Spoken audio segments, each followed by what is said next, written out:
Hit exchanger sir কত এত বাড়বে?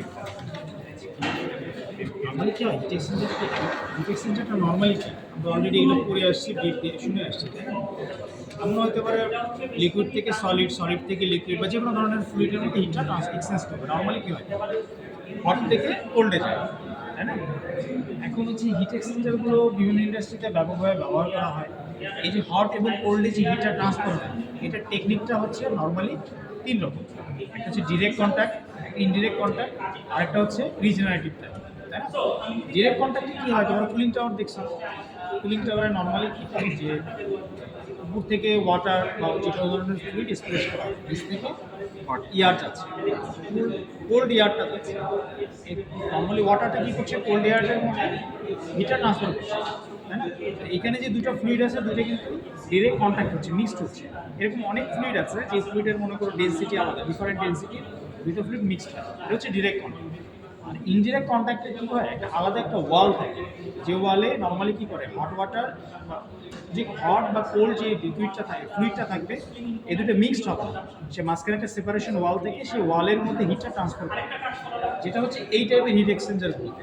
তোমরা মাঝখানে একটা মেটালের একটা টিউব দেখছো, এই মেটালের টিউবের মধ্যে দিয়ে হট লিকুইডটা বা ফ্লুইডটা পাস করে, শীত হচ্ছে এই সারাউন্ডিং যে মেটাল ওয়ালটা আছে, ওই ওয়ালে হিটটা ট্রান্সফার করে, ওর সারাউন্ডিংয়ে যে ইয়েটা থাকে, কোল্ড যে ফ্লুইডটা থাকবে তার মধ্যে হিটটা ট্রান্সফার করছে। এটা হচ্ছে নর্মালি হচ্ছে ইনডিরেক্ট কন্ট্যাক্ট। আর রিজেনারেটিভ টাইপ কি, যে একটা লিকুইড থেকে একটা ডিভাইস থেকে কী করছে, হিটটা এক্সচেঞ্জ করছে, অ্যাবজর্ব করছে বা ইমিট করছে, আরেকটা জায়গায় অ্যাবজর্ব বা ইমিট করছে। যেমন রেফ্রিজারেশন, আমরা কী করি নর্মালি এভাপোরেটর যে সেকশনটা থাকে, সেটা ফ্রিজে হতে পারে, ফ্রিজের চেম্বার হতে পারে, বা রুমের চেম্বার হতে পারে, সেখান থেকে হিটটা অ্যাবজর্ব করছে। কনডেন্সার আউটডোরে যে ইউনিটটা থাকে, সেখানে হিটটা কী করছে, অ্যাবজর্ব ইমিট করছে, তাই না? এটা হচ্ছে রিজেনারেটিভ টাইপ। এই যে হিট এক্সচেঞ্জারগুলো আছে, হিট এক্সচেঞ্জারে বিভিন্ন ধরনের ফ্লুইড থাকতে পারে। এখন আমরা কোন জায়গায় ব্যবহার করব, নর্মালি কোনো জায়গায় আমাদের অয়েল কুলিং করতে হচ্ছে, কোনো জায়গায় আমাদের কী করতে হচ্ছে, স্টিম কুলিং করতে হচ্ছে, কোনো জায়গায় আমরা কী করছি, নর্মালি দেখা যায় যে ওয়াটার কুলিং করছি, বা অন্যান্য ফ্লুইড হতে পারে, সেটাকে আমরা কুলিং করছি। গাড়িতে যেমন রেডিয়েটরে আমরা কী করি, রেডিয়েটর ফ্লুইড ইউজ করি, সেই ফ্লুইডটাকে আমরা কুলিং করছি। এই ধরনের বিভিন্ন টাইপ হতে পারে, এয়ার ওয়াটার বা বিভিন্ন ধরনের টাইপ হতে পারে। আমাদের এখানে যে হিট এক্সচেঞ্জারটা আছে, সেটা হচ্ছে নর্মালি ওয়াটার টাইপ, মানে হট সার্কিট এবং কোল্ড সার্কিট দুটাতেই আমরা ওয়াটার ইউজ করছি, তাই না? এখন হিট এক্সচেঞ্জার নর্মালি ডিজাইন বিভিন্ন রকম হয়, সবচেয়ে ফেমাস হচ্ছে এই টাইপটা, এটা হচ্ছে শেল অ্যান্ড টিউব টাইপ। তোমাদের ক্লাসে কোন গ্রুপ, এক এক গ্রুপে আমি এক একটা করাইছি, কোনোটাতে কনসেন্ট্রিক টিউব করানো হয়েছে, কোনোটা শেল অ্যান্ড টিউব করানো হয়েছে। তোমাদের গ্রুপে হয়তো কোনো একটা টাইপ আছে, আমাদের শেল অ্যান্ড টিউব ছিল। এটা হচ্ছে শেল অ্যান্ড টিউব টাইপ, আর ওটা হচ্ছে কনসেন্ট্রিক টিউব, ওটা হচ্ছে প্লেট টাইপ। তো শেল অ্যান্ড টিউবটা কীরকম, এই যে এটা ভাঙা ক্রস সেকশন, এটা আমরা একটা এটা একটা পুরাতন ছিল, সেটাকে আমরা খুলে দেখিয়েছি যাতে তোমরা দেখতে পাও। এটা নর্মালি ইন্ডাস্ট্রি লেভেলে ব্যাপক ব্যবহার করা হয়, কারণ এটা হচ্ছে জায়গা কম লাগে এবং তুলনামূলক অন্যান্যগুলোর তুলনায় একটু এফিসিয়েন্সিটা বেশি, ঠিক আছে? এই যে এটা গ্রিন কালারের যেটা দেখছো, এটা হচ্ছে একটা প্র্যাকটিক্যাল ফিল্ডে shell and tube heat exchanger. এই হিট এক্সচেঞ্জারটার মধ্যে নর্মালি কী হয়, আগেই বলেছি, এর ভিতরে যে মেটাল যে টিউবগুলো আছে, এটার মধ্যে দিয়ে হট ফ্লুইডটা পাস করে, হট ফ্লুইড বা এয়ারও হতে পারে, গ্যাসও হতে পারে, এটা পাস করে। আর এটার মধ্যে দিয়ে কোল্ড, আমরা যেটা কুলিং করবো, যেটা যে ফ্লুইডটা দিয়ে বা ইয়াটা দিয়ে, সেটা এটার মধ্যে দিয়ে পাস করে। ওকে, এখানে একটা জিনিস দেখো, যেহেতু এটা আমাদের ওয়াটার টাইপ হিট এক্সচেঞ্জার, তো এর মাঝখান দিয়ে আমাদের হট ওয়াটারটা পাস করছে, আর উপর এই সারাউন্ডিংয়ে কোল্ডটা পাস করছে। এখন আমরা তো নর্মালি হিট এক্সচেঞ্জারে একটা শুনে আসছি, ফ্লো রেট, তাই না? ফ্লো, একটা কি ফ্লো, প্যারালাল ফ্লো, একটা কাউন্টার ফ্লো, আরেকটা কি ক্রস ফ্লো, একটা হচ্ছে হাইব্রিড বা মাল্টিফেজ ফ্লো। 4 ধরনের ফ্লো নর্মালি আছে। আমাদের ল্যাবে ফেসিলিটিতে আমরা শুধু প্যারালাল এবং কাউন্টার করতে পারি। প্যারালাল ফ্লোতে কি, হট ওয়াটার সাপোজ এদিকে ফ্লো করছে, কোল্ড ওয়াটারও যদি একই ডিরেকশনে ফ্লো করে, তাহলে প্যারালাল ফ্লো, অপোজিট হলে কাউন্টার। আর ক্রস যেটা, সেটা হচ্ছে পারপেন্ডিকুলারে ফ্লো করবে, হট ওয়াটারটা এইদিকে, সাপোজ কোল্ড ওয়াটারটা পারপেন্ডিকুলারে ফ্লো করবে, সেটা হচ্ছে ক্রস। হাইব্রিডটা আসলে ডিফারেন্ট হতে পারে, বিভিন্ন ডিরেকশনে ফ্লো করতে পারে, সেটা হাইব্রিড বলে বা মাল্টিপাসও বলে। আমরা এখানে নর্মালি যখন প্যারালাল করবো, কাউন্টার করবো, আমরা বুঝে গেলাম। এখানে কি হয় যে ওই হিট এক্সচেঞ্জার, প্র্যাকটিক্যাল ফিল্ডের যে হিট এক্সচেঞ্জারটা আছে, এটা এবং এটা অনেকটা সেম ডিজাইনের। হটটা এখান থেকে পাস করছে, কোল্ডটা উপরে ইন হচ্ছে, এখানে আউট হচ্ছে, বা এখানে ইন হচ্ছে, এখানে আউট হচ্ছে। যখন এখানে ইন হয়, মাঝখানে আমাদের 3টা আছে, কি বাফেল 3টা দেওয়া আছে, এর ভিতরে একটা অসংখ্য বাফেল আছে। প্র্যাকটিক্যালি যেটা দেখা যাচ্ছে গ্রিন কালার, এটা আমরা দেখতে পাচ্ছি না, ট্রান্সপারেন্টের জন্য দেখা যাচ্ছে, এটা ট্রান্সপারেন্ট, এটা দেখা যাচ্ছে। এখানে 3টা বাফেল আছে। বাফেলগুলোর কাজ কি? যদি বাফেল না থাকতো তাহলে কিন্তু ওয়াটার এখানে ইন হতো, এই লেভেল পর্যন্ত ফিল আপ হতো। নর্মাল বাসা বাড়িতে যে ট্যাঙ্কগুলো থাকে, বা আমরা যদি বোতলে পানি ফিল করি, বা কোনো ধরনের জারের মতো যদি পানি ফিল করি, সেই ইয়াটা অপশনটা এখানে হতো। ওয়াটার এখানে ইন করছে, এটা ফিল হচ্ছে, তারপরে এদিক দিয়ে ড্রেন হওয়া শুরু করছে, তাই না? তাহলে এই যে নিচে যে ওয়াটারটা ছিল, সেই ওয়াটারটা কিন্তু একরকম স্থির থাকতো, অ্যারাউন্ড একরকম সেডিমেন্ট আকারের মতো জমে থাকতো। সেডিমেন্ট না, বাট সেডিমেন্টের মতো থাকতো, বিহেভ করতো। আর এই বাফেল দেওয়ার কারণে এখন কি হচ্ছে, ওয়াটারটা এখানে ইন হচ্ছে, এখানে ইন হচ্ছে, এদিকে যাচ্ছে, এদিকে যাচ্ছে, এদিক দিয়ে ফ্লো হচ্ছে। তার মানে হচ্ছে খুব কম পরিমাণে নিচে জমা হয়ে থাকে, তাই না? ফ্লোটা তাহলে কি হবে, এক ধরনের টার্বুলেন্ট ফ্লো হচ্ছে, তাই না? এটাই হচ্ছে জাস্ট এই বাফেলগুলোর কাজ। নর্মালি এগুলো প্র্যাকটিক্যালি আমার ভাইভাতে আসতে পারে, নাও আসতে পারে, এগুলোতে বাফেল এটাতে ইউজ করা নেই। আমি ওটাতে আসছি কনসেন্ট্রিক টিউবে, জাস্ট শেলেন টিউবের মতো একটা সিঙ্গেল টিউব আছে, এখানে একটা সিঙ্গেল টিউব, এখানে একটা সিঙ্গেল টিউব, ঠিক আছে? আর প্লেটটাই হিট এক্সচেঞ্জারের মধ্যে উপরে দেখো যে বাফেল দেওয়া আছে, এক ধরনের বাফেল দেওয়া আছে না উপরে, একটু দেখো যে এখানে এইরকম বাফেল দেওয়া আছে। তো ওয়াটারটা কি করবে, হট ওয়াটারটা এখানে, এই যে সরি কোল্ড ওয়াটারটা এখানে ইন করবে, করার পর এই ডিরেকশনে সে ফ্লো করবে, মানে একটু এস এর মতো করে ফ্লো করে ড্রেন হয়ে যাবে। ওকে, তো ওইখানে প্লেট টাইপ হিট এক্সচেঞ্জারের মধ্যে এরকম একটা লেয়ার আছে প্লেটের, যেটার মধ্যে টোটালি হট ফ্লুইডটা পাস করছে, তারপরে নিচের লেয়ারে কোল্ড ফ্লুইডটা পাস করছে। মানে এটা টোটালি আমরা যে স্যান্ডউইচ খাই, স্যান্ডউইচের মতো করে করা। এখানে 7টা লেয়ার আছে, ঠিক আছে? 4টা আছে কোল্ডের জন্য, 3টা আছে হটের জন্য। ওকে, এবার আমরা আসি হচ্ছে শেলেন টিউব হিট এক্সচেঞ্জারে। এখানে একটা ডটেড লাইন করা আছে, এটা জাস্ট হচ্ছে হট সার্কিটের জন্য, এটা হচ্ছে কোল্ড সার্কিটের জন্য। আমরা ডাটা টেবিলে খেয়াল করেছি, বা আমরা তো আগে ডাটা দেখেছি, তাই না?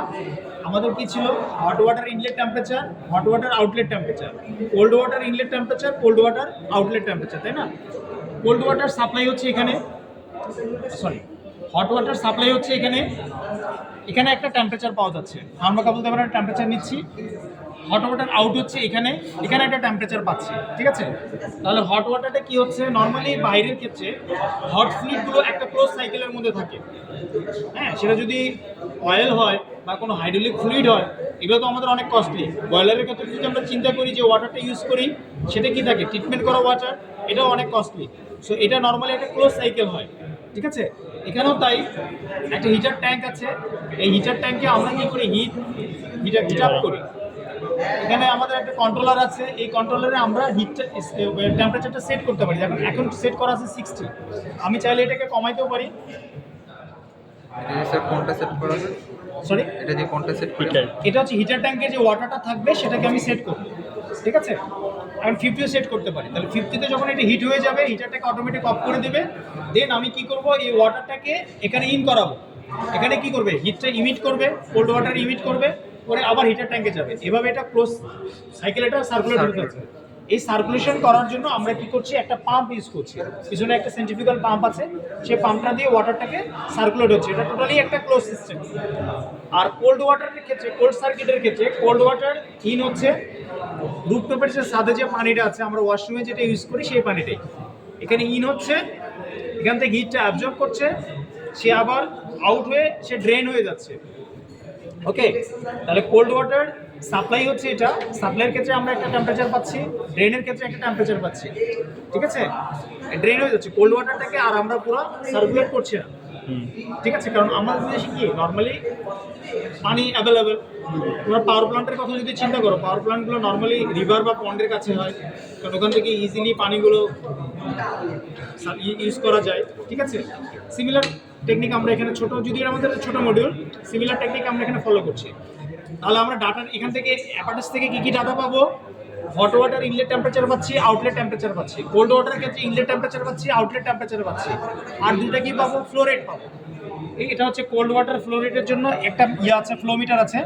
সিমিলারলি হট ওয়াটারের জন্য পিছনে এই সাইডে যদি দেখো, এখানে একটা আছে, এই জায়গায় একটা ফ্লো মিটার আছে। এগুলো হচ্ছে টারবাইন টাইপ ফ্লো মিটার। ভিতরে একটা টারবাইন আছে, টারবাইন ঘুরবে, টারবাইন যত বেশি ঘুরবে উপরে একটা ম্যাগনেট আছে, ঠিক আছে, মানে উপরে একটা টারবাইন আছে, পার্মানেন্ট ম্যাগনেট আছে। যদি আমরা একটা ম্যাগনেটিক ফিল্ডকে কাট করি তাহলে কি হয়, ইলেকট্রিসিটি প্রডিউস হয়। তো যত বেশি পরিমাণ হবে রোটেট করবে তত বেশি পরিমাণ ইএমএফ প্রডিউস হবে। এই টেকনিকে এটা ফ্লো রেটটা মেজার করা হয়। ওকে, তাহলে এইটুকু হচ্ছে আমাদের ডাটা, এইটুকু হচ্ছে আমাদের অ্যাপারেটাস। এখন এখানে আমরা ডিসপ্লেতে ডাটা দিচ্ছি, হট এবং কোল্ডের দুটো ডিসপ্লেতে আমরা ডাটা দিচ্ছি। এই ডাটাগুলোকে এই দেখো এখানে ডিজিটাল আছে, আউটপুট আছে, হটের ডাটা, কোল্ডের ডাটা, ডিজিটাল আউটপুট নিয়ে আসছে কোথায়, ভিডাসে, ভার্সেলের ডাটা অ্যাকুইজিশন সিস্টেমে। এখানে যদি আরও থাকতো, মেজারিং ডিভাইস থাকতো, তাহলে আমাদের যেটা সেই ডিভাইসে সবগুলো ডাটা সেন্ট্রাল করা যেত। করার পর এখান থেকে ইউএসবি দিয়ে আমাদের পিসি বা ল্যাপটপ যেটাতে হোক সেখানে ডাটাটা সেভ হচ্ছে। ওকে, এটুকু হলো আমাদের এক্সপেরিমেন্ট। এবার একটু দেখি আমরা, এখানে একটা ছোট সফটওয়্যার আছে, ভিডাসের একটা ছোট সফটওয়্যার আছে। হ্যাঁ স্যার, এক্সামের সময় কি আমাদের এইটা থেকে রিডিং নিতে হবে? কিসের সময়? স্যার, এক্সামের সময় নেক্সট উইক। আচ্ছা, এটা তখন যেভাবে ডিজাইন করা হবে, তো হতে পারে যদি এটাও হতে পারে তোমাদেরকে জাস্ট প্রসিডিউরটা বলতে হতে পারে, ঠিক আছে। এক একজনের এখন দেখা যাচ্ছে তোমার গ্রুপে 10 জন আছে, 10 জনের লাখ 10 রকম হয়ে গেল, এরকমই তো হয় তোমাদের, এটাই তো দেখে আসছে। গ্রুপ ওয়াইজ হয় না এক্সপেরিমেন্ট? নাও হতে পারে, ইন্ডিভিজুয়াল হতে পারে, ওনাতে কিরকম হয়? এটা এক একবার এক এক রকম করে ডিজাইন করা হয়, যে যেরকম করে মানে যে বছর যার যেরকম হয় আর কি। আচ্ছা, এখন হচ্ছে এটা আমাদের সফটওয়্যারটা অন হয়ে গেল। এখন দেখো সবগুলো আমাদের কি হচ্ছে, ব্ল্যাঙ্ক, কোনো ধরনের ডাটা শো করছে না। জাস্ট আমরা যদি এটাকে অন করে দিই তাহলে আমাদের ডাটা চলে আসা শুরু করবে। তো আমাদের নর্মালি আমি কি বললাম, হট ওয়াটারের ক্ষেত্রে আমাদের ইনলেট টেম্পারেচার লাগবে, আউটলেট লাগবে। T3 T4 দেখো যে ডিসকানেক্ট, ব্ল্যাঙ্ক আছে, ওপেন আছে, ঠিক আছে না। TS3 TS4 TC3 TC4 blank আছে। সো আমাদের এখানে যে ডাটাগুলো শো করছে অনেক জায়গায় জিরো শো করছে, অনেক জায়গায় গার্বেজ একটা ভ্যালু শো করছে, ঠিক আছে। সো এটাকে আমরা ডিসেবল করে দেবো, আমাদের দরকার নেই। আর এগুলো হচ্ছে ক্যালকুলেটেড প্যারামিটার, এগুলো নর্মালি আমি তোমাদেরকে দেই না, এগুলো তোমাদেরকে নিজেরা ক্যালকুলেট করে বের করতে হয়। তোমাদের যে নিচে যে ক্যালকুলেশনগুলো দেখছো সবগুলো এটা, ঠিক আছে। আর এখন হচ্ছে এই যে ইয়াটা আছে, ফার্স্টে আমরা সফটওয়্যারটা অন করার পর এই যে ফিগারটা আছে, এটা হচ্ছে কি কনসেন্ট্রেটিভ হিট এক্সচেঞ্জার। আমরা যখন করবো, যদি আমরা শেল এন্ড টিউব করি তার আমরা এখান থেকে শেল এন্ড টিউব সিলেক্ট করে দেবো, ঠিক আছে। প্লেট করলে প্লেট আমরা সিলেক্ট করে দেবো, প্লেট করলে প্লেট সিলেক্ট করে দেবো, প্লেটের ছবি চলে আসছে। তো আমরা যেটা করব সেটা সিলেক্ট করে দেবো। ওকে, এখন আমরা কি করব, এটুকু আমাদের সফটওয়্যার অন হয়ে গেছে। এখন আমরা কি করব, হিটারটাকে অন করে দেবো এবং আমরা ওয়েট করব আমাদের এই টেম্পারেচারটা 29 আসার জন্য। না, আমরা 50 সেট করেছি। আচ্ছা। 29 হচ্ছে এক্সিস্টিং টেম্পারেচার শো করছে। আচ্ছা আচ্ছা। দেখো আস্তে আস্তে এটা বাড়তে থাকবে, হিটার অন করেছে, আস্তে আস্তে বাড়তে থাকবে, 50 পর্যন্ত যাবে। 50 পর্যন্ত যাবে। যদি আমাদের সেট টেম্পারেচার 50 আছে, তো এই 50 পর্যন্ত যখন উঠে যাবে তখন আমরা কি করব, পাম্পটাকে অন করে দেবো। মানে 50 তে যাওয়ার পর পাম্প অন করব, পাম্প অন করে দেবো, পাম্প যেন এখান থেকে পানিটা চলে আসে। আমরা পাম্প যদি অন করে দিই তাহলে দেখবা একটা ফ্লো হচ্ছে, পানি ফ্লো হচ্ছে এবং আমাদের একটা কিন্তু ডাটা শো করছে। আচ্ছা, ভাল্বটাকে একটু অন করে দাও, খুলে দাও, ভাল্বটা ক্লোজ আছে। দেখো এখানে একটা ফ্লোরেট শো করছে, তাই না, হটের জন্য। তুমি আমার পাম্পটাকে অফ করে দাও, জিরো হয়ে গেল, ঠিক আছে। এখন হচ্ছে আমরা কি করব, পাম্প অন করে দেবো এবং কোল্ড ওয়াটারে ফ্লো দেবো।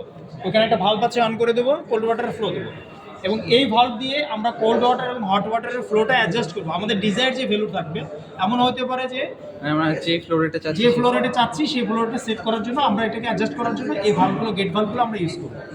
ওকে, এখন আমাদের এক্সপেরিমেন্ট হচ্ছে তিনটা আছে বেসিক্যালি। একটা হচ্ছে ভেরিং ফ্লো রেট, একটা হচ্ছে ভেরিং টেম্পারেচার, আর একটা হচ্ছে ভেরিং মডেল। তো ভেরিং ফ্লো রেটটা হচ্ছে এটা দিয়ে আমরা ফ্লো রেট ভেরি করে করবো। সেক্ষেত্রে হিটারে যে সেট টেম্পারেচারটা ছিল সেটা আমাদের ফিক্স থাকবে, সেটা চেঞ্জ হবে না। সেটা চেঞ্জ হবে, তাহলে টেম্পারেচার বাড়ছে।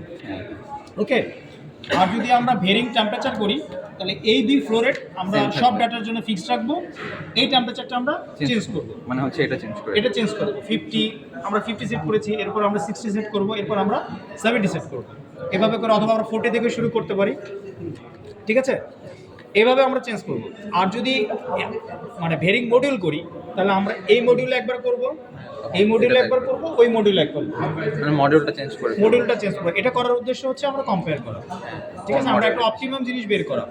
এমন হতে পারে যে সব ফ্লো রেটে অপটিমাম ডাটা নাও আসতে পারে, বা কোন মডিউলটা বেশি এফিশিয়েন্ট সেটা দেখার জন্য। কোনটা আমাদের বেশি এফিশিয়েন্ট সেটা বের করা, ঠিক আছে।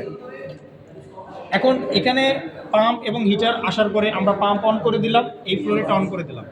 দেওয়ার পরে আমরা ওয়েট করবো স্টেডি কন্ডিশনে আসার জন্য। নর্মালি কী হবে, হট ওয়াটারের টেম্পারেচারটা একটু কমবে, আর কোল্ড ওয়াটারের টেম্পারেচারটা কী হবে, রাইজ হবে। মানে হট ওয়াটারের ইনলেট টেম্পারেচারটা বাড়বে, কোল্ড আউটলেট টেম্পারেচারটা কমবে, তাই না? আর কোল্ড ওয়াটারের ক্ষেত্রে ইনলেট টেম্পারেচারটা কম থাকবে, আউটলেট টেম্পারেচারটা বেশি থাকবে, কারণ হিট অ্যাবজর্ব করছে। একটা সার্টেন পয়েন্টে গিয়ে দুটোই স্টেডি হয়ে যাবে। তখন আমরা কি করব, ডাটা এখান থেকে রেকর্ড করবো। এই যেখানে দেখাচ্ছে, এখানে যদি নিয়ে যাও, মাউস নিয়ে যাও, তাহলে এখানে লেখা থাকবে রেকর্ডেড রো, ঠিক আছে। আমরা একটা ডাটা রেকর্ড করব, ধরো একটা সাপোজ ডাটা রেকর্ড করলাম। এরপরে আমরা কি করব, জাস্ট সেভ করার জন্য এই যে এক্সেল ফরম্যাটে সেভ করা যায়।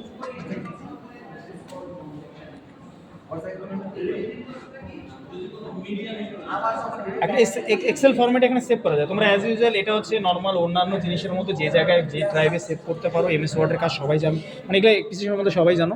এখান থেকে পরবর্তীতে ফার্দার তোমরা অপারেশন করে নিও। আর এক্সেলে যদি একটা কোনো ডাটা সেভ করা যায়, আমি তো সব কিছুই করতে পারি, তাই না? এক্সেলে ক্যালকুলেশনও করতে পারি, গ্রাফও করতে পারি, তোমাদের ইচ্ছে মতো করতে পারো। ওকে, এই হচ্ছে টোটালি আমাদের অ্যাপারেটাসের হচ্ছে ওয়ার্কিং প্রসিডিউর এবং ডাটা নেওয়ার সিস্টেম। তোমরা ডাটা আগে নিয়েছো, জাস্ট এটাই বাকি ছিল। আর এর মধ্যে তো আমার মনে হয় না কোনো কারো কোনো ডাউট আছে। না না ওকে, ঠিক আছে।